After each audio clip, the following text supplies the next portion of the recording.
सबसे पहले तो मैं पूरे देशवासियों का बहुत बहुत धन्यवाद कहना चाहती हूँ। आप मीडिया पर्सन्स का भी, क्योंकि आप लोग ही हम लोगों को इतना through out the journey wrestling में आपने सपोर्ट किया है। तो मैं उम्मीद करती हूँ कि मैं आपकी उम्मीदों पे खरा उतरूँ बिल्कुल। और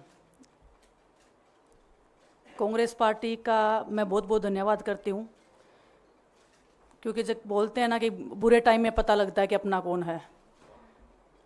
जब हम रोड पे घसीटे जा रहे थे तो छोड़ के बीजेपी को, देश में जितनी भी पार्टियां हैं वो हमारे साथ में थी, हमारे दर्द को समझ पा रही थी, हमारे आंसुओं को समझ पा रही थी। मैं बहुत प्राउड फील कर रही हूँ कि मैं एक ऐसी पार्टी में, एक ऐसी विचारधारा में हूँ जो महिलाओं के साथ हो रहा अन्याय और उनके साथ बुरे बर्ताव के खिलाफ खड़ी है। वो लड़ाई लड़ने के तैयार है, सड़क से लेकर संसद तक। और मैं विश्वास दिलाती हूँ पूरे देशवासियों को कि जो मेहनत, जो लगन से हमने रेसलिंग में काम किया है, हम चाहते हैं कि देश के हर एक नागरिक को जो दर्द, जो तकलीफ़ हमने झेली है, खासकर महिलाओं के लिए, हर एक उस महिला के साथ में हम खड़े हैं जो अपने आप को लाचार, अपने आप को बेबस समझती है। रेसलिंग में मैंने पूरा कोशिश किया कि मैं जितनी भी महिलाओं को, छोटी बच्चियों को इंस्पायर कर सकती हूँ।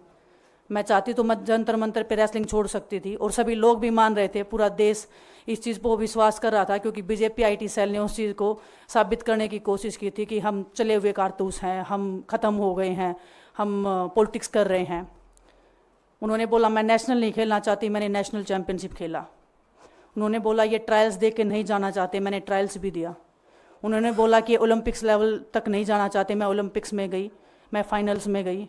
अनफॉर्चुनेटली परमात्मा को कोई और चीज़ मंजूर होगी। एक चीज़ मुझे पता है कि जब मेहनत आप करते हो तो ज़रूरी नहीं कि आपको उसी दिशा में मिले, कई बार दूसरी चीज़ों में भी आपको वो फल मिल जाता है। और परमात्मा ने मुझे मेरे देश के लोगों की सेवा करने का जो मौका दिया है, वो मैं मानती हूँ कि उससे बड़ा पुण्य का काम कोई नहीं हो सकता है। मेरे लिए बहुत प्राउड की बात है। एक मैं नई पारी की शुरुआत कर रही हूँ आज से। मैं चाहती हूँ कि जो हमने फेस किया एज ए खिलाड़ी होने के नाते, उन सब खिलाड़ियों को वो चीज़ ना फेस करनी पड़े। हम उनकी लड़ाई में साथ हैं। शायद उनको आज हिम्मत मिले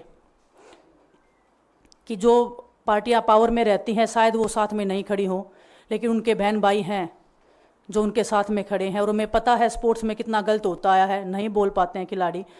आप हमसे देख लो, बजरंग के ऊपर डोप का बैन लगा दिया 4 साल का, सिर्फ किसी लिए कि सिर्फ उन्होंने आवाज़ उठाई थी हमारे साथ बैठ के। तो उसका भुगतान हम कर रहे हैं, आज तक कर रहे हैं, लेकिन हम डरेंगे नहीं, पीछे नहीं हटेंगे। जो लड़ाई थी वो जारी है, ख़त्म नहीं हुई है। कोर्ट में हमारा केस चल रहा है, वो लड़ाई भी हम जीतेंगे, ज़िंदगी की जंग भी हम जीतेंगे। खेल में जैसे हमने कभी हार नहीं मानी है, तो हम इस नए प्लेटफॉर्म पे जो आ रहे हैं, देश की सेवा का भाव, और सिर्फ बोलने तक सीमित नहीं रहेगा ये। हम दिल से हमने खेल किया है और दिल से हम ये काम करेंगे, जी जान से मेहनत करेंगे, अपने लोगों के बीच में रहेंगे। जो भी हम अपने लोगों का भला कर सकते हैं, चाहे कितना ही % हमारे हाथ में होगा, वो हम करने की कोशिश करेंगे।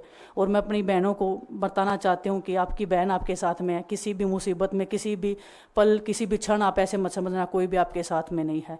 जब कोई नहीं खड़ा होगा तो मैं आपके साथ में ज़रूर खड़ी रहूँगी, कांग्रेस पार्टी आपके साथ में ज़रूर खड़ी रहेगी। ये हमने फील किया था, और मैं वादे से कह सकती हूँ, दावे से कह सकती हूँ कि बिल्कुल आपके साथ भी खड़े रहेंगे।